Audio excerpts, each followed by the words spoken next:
బాధితురాలు నార్సింగ్ పోలీస్ స్టేషన్లో కంప్లైంట్ ఇచ్చి దాదాపు ఇప్పుడు 20-30 రోజులు గడుస్తుంది. అయినా కూడా ఇప్పటి వరకు కూడా హర్షసాయికి సంబంధించి ఏ ఒక్క డీటెయిల్ కూడా బయటికి రాలేదు. అంటే అసలు నిజంగానే దొరికాడు అంటూ కొన్ని వార్తలు వస్తున్నాయి, అసలు దొరకలేదు, ఇంటర్నేషనల్ వైజ్గా పారిపోయాడు అంటూ ఇంకొన్ని వస్తున్నాయి. అసలు ఏది నిజం అంటారు? అసలు విచారణ కరెక్ట్గా జరుగుతుందా లేదా? విచారణ చాలా కరెక్ట్గా జరుగుతుందండి.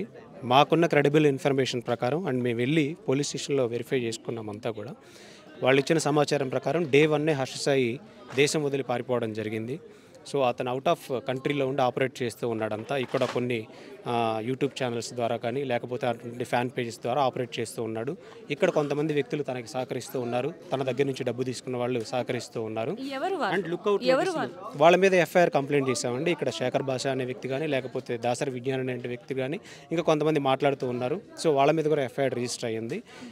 అతను లుక్అవుట్ నోటీసులు ఆల్రెడీ పోలీస్ స్టేషన్ నుంచి ఇష్యూ చేశారు కాబట్టి, పోలీసు వారు ఇష్యూ చేశారు కాబట్టి అతను ఎప్పుడు ఇండియాలో అడుగుపెట్టినా కానీ అరెస్ట్ చేసే అవకాశాలు ఉన్నాయి. అంటే కరాటి కళ్యాణి గారి మీద కూడా ఫిర్యాదు చేయడం జరిగింది. అంటే ఆవిడ కూడా సపోర్ట్ చేస్తున్నట్ట, అంటే ఆ హర్షసాయికి సపోర్ట్ చేస్తున్నట్ట, లేకపోతే నిజంగానే హర్షసాయి కరాటి కళ్యాణ్ గారికి లేకపోతే ఈ భాష ఎవరైతే ఉన్నారో వీళ్ళందరికీ కూడా కాల్ చేస్తున్నట్టు కానీ లేకపోతే డబ్బులు డిమాండ్ చేస్తున్నట్టు ఏమైనా ప్రూఫ్స్ ఉన్నాయి? అంటే ఫ్యాబ్రికేటెడ్ ఆడియోస్ని బేస్ చేసుకొని కంప్లైంట్ కాపీ కూడా లేకుండా మీ ఇష్టం వచ్చినట్టు మాట్లాడుతూ ఉంటే ఇది ఒక సినిమా రివ్యూ కాదండి, ఇది ఆడపిల్ల జీవితం. ఆడపిల్ల జీవితాన్ని మీడియాలో పెట్టి కేవలం నీ దగ్గర ఉన్నటువంటి కొన్ని ఆడియోలు అవి నిజమా అబద్ధమా అవేంటో తెలుసుకోకుండా మీ ఇష్టం వచ్చినట్టు మాట్లాడుతూ తన క్యారెక్టర్ని డిఫేమ్ చేస్తూ తన నేమ్ కూడా తీసుకుంటూ ఇలా హెరాస్ చేయడం వల్ల దాన్ని బాధితురాలు సైబర్ క్రైమ్కి కంప్లైంట్ ఇవ్వడం జరిగింది. దానికి సంబంధించి 358 కింద 356 కింద 72 BNS కింద 67 IT యాక్ట్ కింద కేసు నమోదు చేశారు పోలీసులు. అసలు ఎఫ్ఐఆర్లో ఏమని నమోదు చేశారు? ఎఫ్ఐఆర్లో వాళ్ళు ఎలా అయితే ఈ ఫ్యాబ్రికేట్ ఆడియోస్ని నిందితుడు పంపిస్తూ ఉన్నాడు, దేశం వదిలిపెట్టిపోయి పారిపోయినటువంటి నిందితుడు పంపిస్తూ ఉన్నాడు వీళ్ళని దాన్ని బేస్ చేసుకొని డిబేట్స్ కండక్ట్ చేస్తూ ఉన్నారని కంప్లైంట్ ఇవ్వడం జరిగింది. ఇప్పుడు బాధితురాలు మొత్తానికి ఏం కోరుకుంటుంది? ఎందుకంటే తన తండ్రి దగ్గరికి, ఎవరైతే హర్షసాయి ఉన్నాడో తన తండ్రి దగ్గరికి ఈ వివాదాన్ని మొత్తం కూడా తీసుకెళ్ళినప్పుడు పెళ్లి చేస్తాము అని చెప్పడం జరిగింది. కానీ అసలు ఇప్పుడు వరకు అసలు పెళ్లి కూడా ఏ ప్రస్తావన కూడా రాలేదు ఇద్దరి మధ్య. అంటే పెళ్లి చేసుకోవాలి అని చెప్పి ఈ విధంగా చేస్తున్నాడా, లేకపోతే ఏంటి అసలు ఎందుకు ఈ విధంగా చేయడానికి గల కారణం ఏంటంటే? అసలు పెళ్లి అనే ఉద్దేశం ఇప్పుడు బాధితురాలికి లేదండి. అక్యూజర్ కూడా పారిపోయి ఉన్నాడు. ఆ ఉద్దేశం లేదు కాబట్టి హర్షసాయికి కేవలం శిక్ష పడాలని మాత్రమే బాధితురాలు చెప్తూ ఉన్నారు. అంటే ఏవైతే ఈ వీడియోస్ ఉన్నాయో ఆ వీడియోస్ని చూపిస్తూ పదే అమ్మాయి మీద అత్యాచారం చేశాడు అనేది కూడా మీరు చెప్పడం జరిగింది, అంటే బాధితురాలు మీకు చెప్పడం జరిగింది. అంటే దానికి తగ్గవి కూడా ఏదైతే ఇప్పుడు కంప్లైంట్ ఇచ్చిందో అప్పుడు కూడా మెయిల్లో ఫొటోస్ పంపించడం, వీడియోస్ పంపించడం ఇవన్నీ కూడా జరిగాయని చెప్పారు. దాని మీద కూడా కేసు నమోదు చేశారు. అవన్నీ కేసు మళ్ళీ ఇంకో కేసు ఆల్రెడీ నమోదైందండి. దానికి సంబంధించి పోలీసులు వారు ఇప్పుడు తన మీద ఏ చర్య తీసుకోవాలి కానీ మన ఇండియన్ జ్యూరిస్డిక్షన్ కిందకి రావాలి. నెక్స్ట్ ఫర్దర్గా పోలీసు వారు ఏం చేస్తారంటే ఎంబసీస్కి నోటీసులు పంపిస్తారు. ఇతని మీద ఉన్న క్రైమ్స్ అన్ని పంపిస్తూ ఉంటారు అనమాట ఎంబసీస్కి.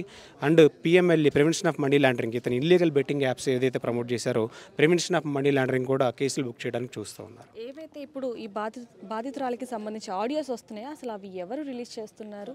హర్షసాయికి సంబంధించి ఎవరు రిలీజ్ చేస్తున్నారు? ఈ అమ్మాయికి సంబంధించి ఎవరు రిలీజ్ చేస్తున్నారు? హర్షసాయికి సంబంధించి ఇక్కడ కొంతమంది కోఆపరేట్ చేస్తున్నటువంటి వ్యక్తులు ఉన్నారనేటువంటి పోలీసు వారు గుర్తించడం జరిగింది.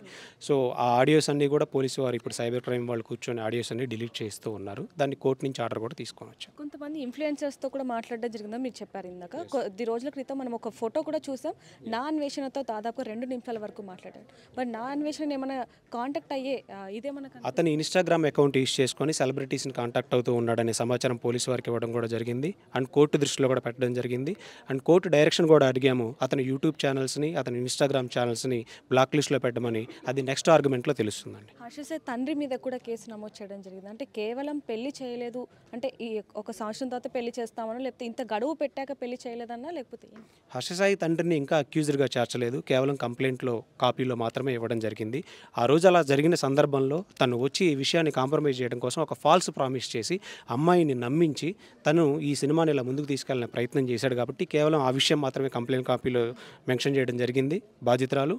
సో దాన్ని తగినటువంటి ఆధారాలన్నీ పోలీసు వారు సేకరించిన తర్వాత మెమో వేసి అక్యూజర్గా చేర్చే అవకాశాలు ఉన్నాయి. వాళ్ళు అక్యూజర్గా వాళ్ళకి ఎలాంటి భయం లేనప్పుడు వాళ్ళు బయట తిరగచ్చు, కానీ వాళ్ళంతా వాళ్ళే యాంటిసిపేటరీకి ముందే వెళ్ళిపోయారు. అంటే వాళ్ళే ఒప్పుకుంటున్నారు నేరాన్ని, నేను చేశాను అని.